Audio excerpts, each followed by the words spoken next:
Pindaan peraturan kesihatan antarabangsa mahu jajah Malaysia. Benarkah kuasa yang di-Pertuan Agong akan terhapus? Adakah PKP akan berulang dan ditentukan WHO? Atau adakah kerajaan hanya akan ikut tanpa usul periksa? Ikuti kupasan lanjut bersama saya, Amirah Aqilah dalam Next Step Focus.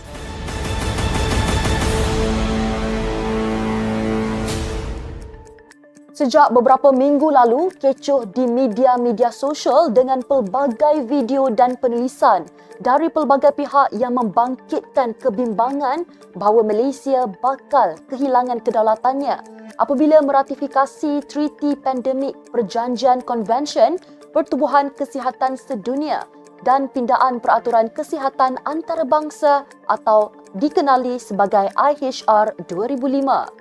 Mereka mendakwa jika Malaysia menyertai perjanjian ini, bermakna WHO akan mengambil alih pentadbiran negara, khususnya berkaitan isu kesihatan atau pandemik global.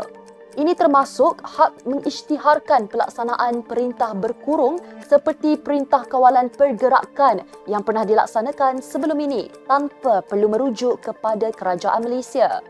Menurut mereka, jika ini berlaku, kuasa Parlimen, Perdana Menteri dan juga yang di-Pertuan Agong tidak lagi terpakai dan semuanya perlu mengikut keputusan yang ditetapkan oleh Badan Kesihatan Dunia yang dikawal Amerika Syarikat itu. Sebagai contoh, seorang pengguna media sosial bernama Ustaz Nur Azman melalui videonya yang tular mendakwa perjanjian ini merupakan ancaman terbesar kepada negara. Menurut beliau, perjanjian ini akan menyebabkan polis, tentera, parlimen, Perdana Menteri dan yang di-Pertuan Agong tidak akan lagi berkuasa ke atas negara. Malah, kata beliau, sebarang keputusan negara akan diputuskan oleh WHO dan negara-negara yang menyertai perjanjian ini sama sekali tidak boleh membantahnya. Malaysia juga katanya bakal dipaksa untuk bersetuju dengan sebarang arahan WHO dalam tempoh 48 jam atau perlu menjawab kepada pasukan pakar yang akan dihantar oleh pertubuhan itu. Jika gagal berbuat demikian, beliau mendakwa Amerika Syarikat boleh menghantar pasukan tentera mereka untuk menjajah Malaysia. Polemik ini menjadi lebih panas apabila Persatuan Pengguna Islam Malaysia membuat satu sidang media khas menuntut kerajaan turut membantah perjanjian ini. Ketua aktivisnya, Datuk Nazim Johan berkata, Malaysia harus tegas dan wajib menolak pindaan IHR 2015 sebelum 1 Disember depan iaitu tarikh akhir bantahan supaya negara tidak dijajah anasir luar. Menurutnya, sekiranya usaha itu gagal, WHO boleh mengambil alih pemerintahan sekaligus mengetepikan kuasa yang di-Pertuan Agong, Raja-Raja Melayu dan kerajaan termasuk dalam membuat keputusan berkaitan pengisytiharan pandemik serta darurat. Ujar beliau lagi, perjanjian itu akan menambah skop kuasa WHO dalam situasi yang bukan hanya membabitkan risiko kesihatan awam, malah menggugat kebebasan dan hak asasi rakyat, malah kedaulatan negara. Amat malang katanya jika keselamatan negara ditentukan oleh pihak lain dan pada waktu itu kita tidak lagi mampu untuk membantahnya. PPIM juga memaklumkan akan menghantar memorandum bantahan kepada Perdana Menteri Datuk Seri Anwar Ibrahim dan kesemua pejabat ahli parlimen. Beliau turut menyeru semua ahli parlimen walaupun berlainan parti supaya bersatu demi keselamatan dan kedaulatan negara. Satu memorandum juga akan dihantar kepada yang di-Pertuan Agong. Naratif-naratif ini sebenarnya telah menyebabkan sebahagian rakyat Malaysia menjadi panik dan melihat kerajaan seolah-olah mahu menyerah leher untuk disembelih oleh kuasa asing. Namun benarkah seperti yang diperkatakan mereka itu?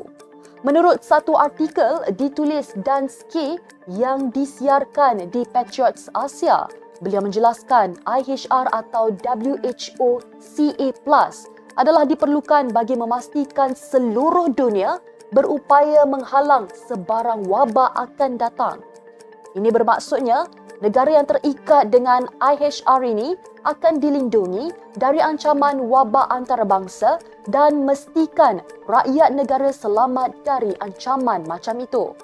Beliau turut menafikan dakwaan bahawa kedaulatan negara akan terjejas, termasuk kuasa yang di-Pertuan Agong tidak lagi berperanan dalam isu penyebaran wabak seperti era COVID-19 itu. Katanya, fungsi IHR hanya memastikan sesebuah negara bersiap untuk hadapi wabak akan datang dan tidak mencampuri urusan kedaulatan negara.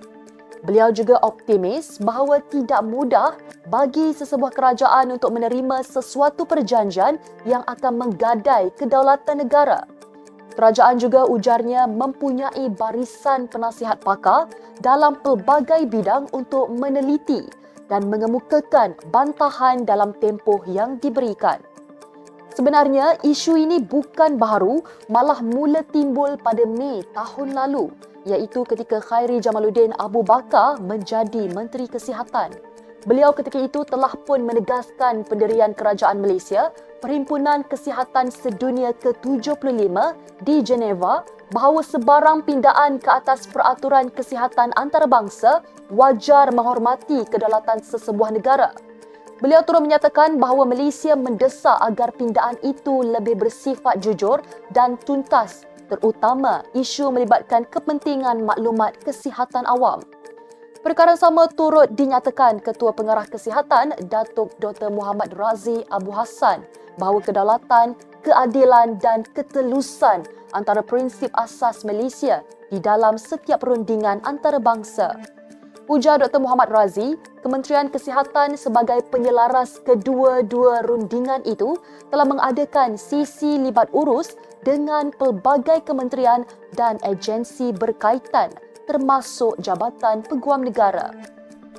Ini ujarnya, bagi memastikan kedaulatan dan undang-undang Malaysia terpelihara serta kepentingan rakyat dilindungi dan diutamakan.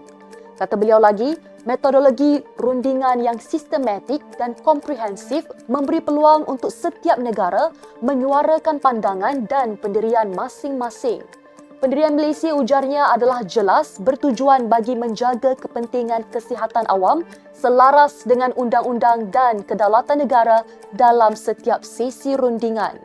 Dan keputusan muktamad hanya akan diberikan apabila semua negara anggota bersetuju dalam rundingan tersebut. Penegasan sama turut diberikan Menteri Kesihatan Dr. Zaliha Mustafa di Dewan Rakyat bahawa kerajaan tidak akan memutuskan pendirian meratifikasi atau perjanjian itu sebelum 1 Disember ini. Katanya sesi rundingan masih berjalan dan masih di peringkat awal. Kesemuanya dijangka selesai pada April 2024. Mengulas lanjut, Zaliha mengulangi pendirian kerajaan bahawa kedaulatan dan autonomi negara tidak boleh dicabuli mana-mana pihak. Katanya sebarang penggubalan undang-undang antarabangsa mesti tidak bertentangan dengan Perlembagaan Persekutuan, memelihara kuasa Raja-Raja Melayu yang di-Pertuan Agong dan tidak melanggar hak asasi kebebasan rakyat. Sementara itu, katanya di peringkat kebangsaan, KKM sedang menjalankan proses libat urus dengan 12 agensi dan kementerian bagi meneliti perjanjian ini. Selain itu, di peringkat antarabangsa, Malaysia berada dalam kumpulan yang memperjuangkan hak kesamarataan bersama 28 negara anggota lain. Dari sudut persediaan, kerajaan nampaknya berhati-hati dan sedang meneliti isu ini dengan melibatkan semua pihak-pihak yang terlibat. Agak tidak logik untuk sebuah kerajaan yang berdaulat mahu menyertai mana-mana perjanjian yang merugikan negara. Apatah lagi negara ini mempunyai perlembagaan yang memandu negara dalam melaksanakan sebarang keputusan. Sekian sahaja Next Step Focus untuk hari ini. Kami mengalu-alukan setiap komen dan cadangan daripada anda. Jangan lupa untuk follow Facebook Next Step Malaysia dan subscribe YouTube Next Step TV. Next Step Malaysia menjangkau informasi, mengora inspirasi. Saya Amira Akilah. Assalamualaikum dan salam sejahtera.